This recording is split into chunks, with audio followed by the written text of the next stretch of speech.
Hi everybody, Kenny Hall here. Um, Out in the shop today. I got to tell you, painting muscles are not the same as flint napping muscles, so I haven't done this for a couple of weeks, and I've just been painting houses.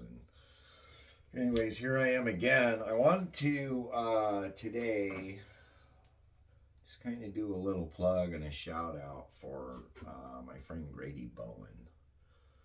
So if you're into the knives and you've never gotten a Grady Bowen knife, you really should get one.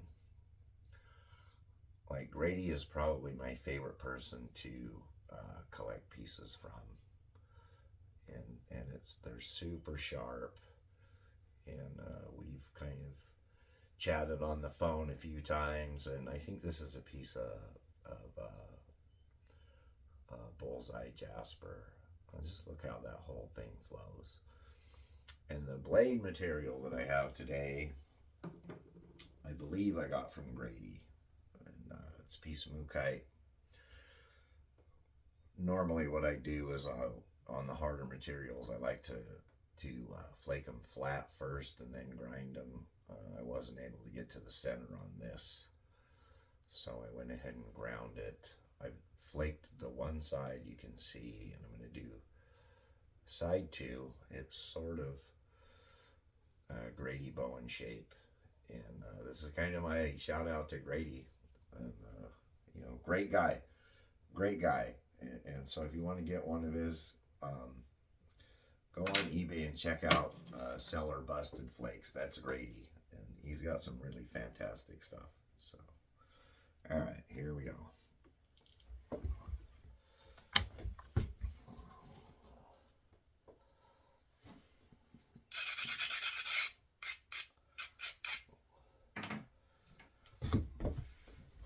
It's fairly narrow.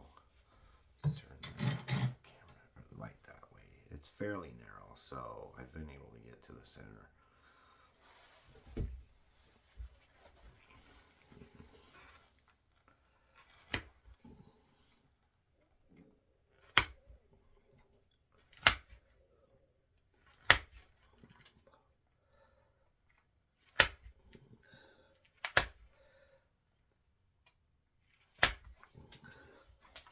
I also want to just shout out, I got a lot of gratitude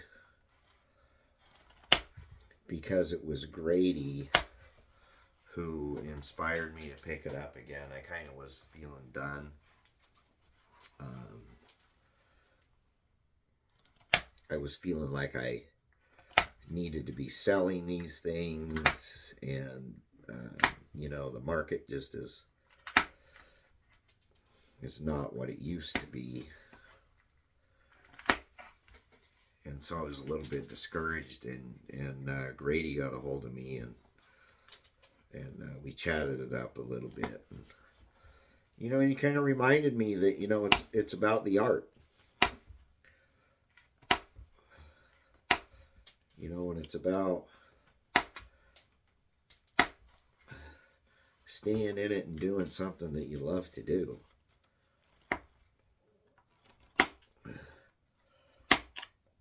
And producing quality work.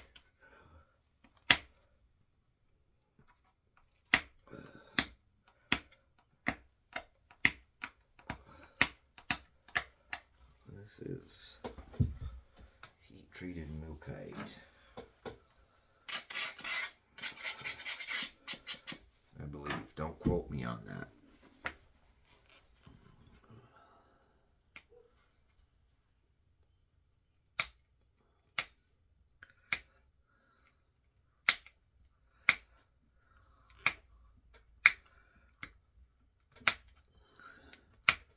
Even on the harder materials, you still gotta be careful at the tip and just kind of nibble away.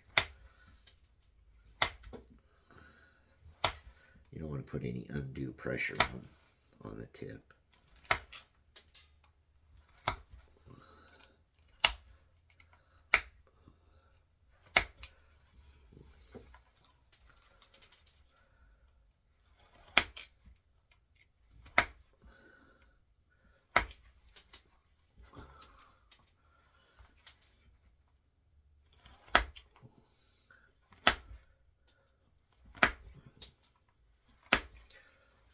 else I want to point out, especially for Grady's sake. This knife does not live in my shop. I brought it out here only for the video. It'll go back in and resume its place in my display case.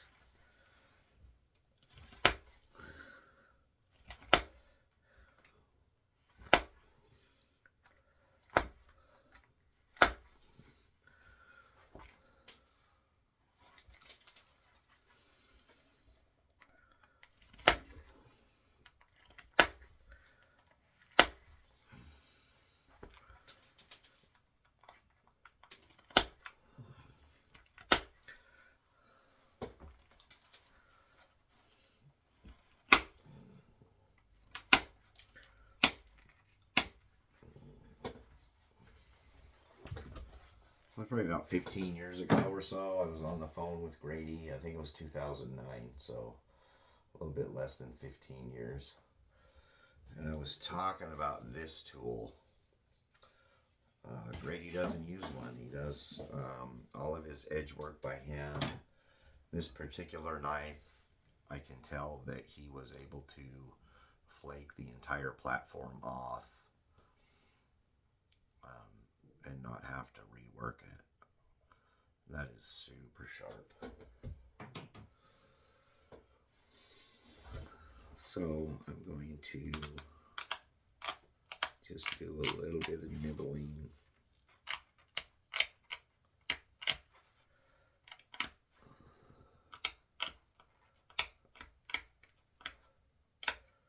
They're not really even deltas left. They're just kind of high spots. If you look, like there's not much left at all.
A little bit.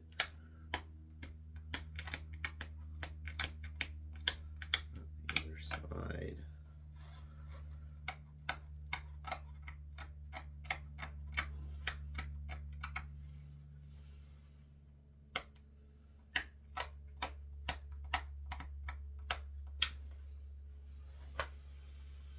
It's an entirely different experience than working with obsidian. One of the things, I'm going to change flavors. One of the things that's happened is I left a little more platform on than I usually do. And it's pretty easy to do when you're preparing a material that you don't normally work. Normally I work with a lot of obsidian.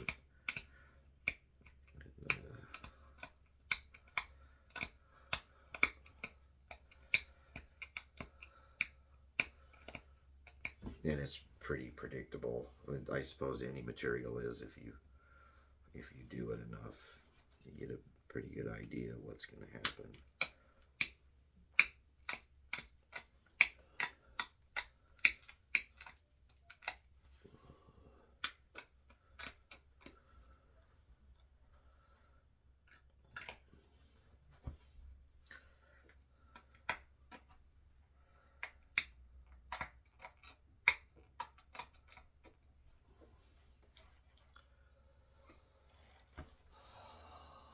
I wouldn't run my fingers across the edge.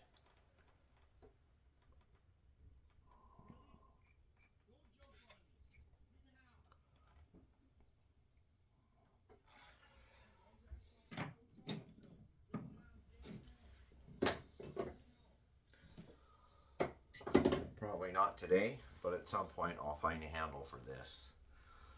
And I'll put it into my case. It'll be a keeper. And that's my, that's kind of my plug for Grady.